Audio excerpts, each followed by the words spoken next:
So in this video, I'm going to show you why you should be almost all the time using a pair of Claygent plus ChatGPT instead of just using Claygent if you're using Clay to do some research, right? So Claygent primarily, the core use case of Claygent is that it has the AI capability to search the internet and web pages and extract data out of it, right?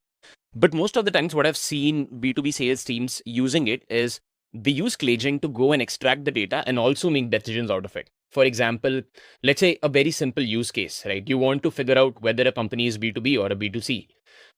You typically use Claygent and say that visit the website, figure out what the company does, and tell me whether its company is B2B or B2C. And I'm telling you that it's probably not the best way to use Claygent, right?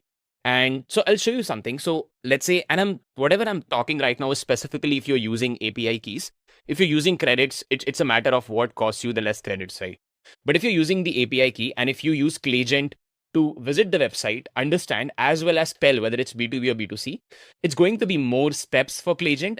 Claygent, like I want you to treat Claygent as something that would go into the internet, that would search the internet, that would search the web pages and give you information.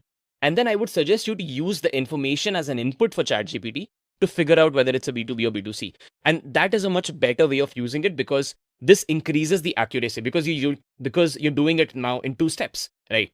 And then if I show you the cost, for example, in this case, I'm using GPT-4o mini all the time, right? I tried GPT-5 Nano, but even as of today, GPT-4o mini performs better in these cases. So I used Claygent to get the description and then ChatGPT to take only the Claygent's output as an input.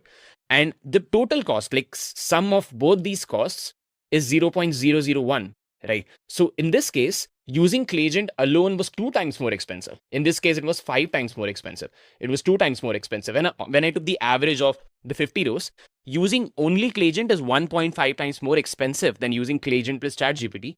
And it's less accurate because you're using just one Claygent to do multiple steps.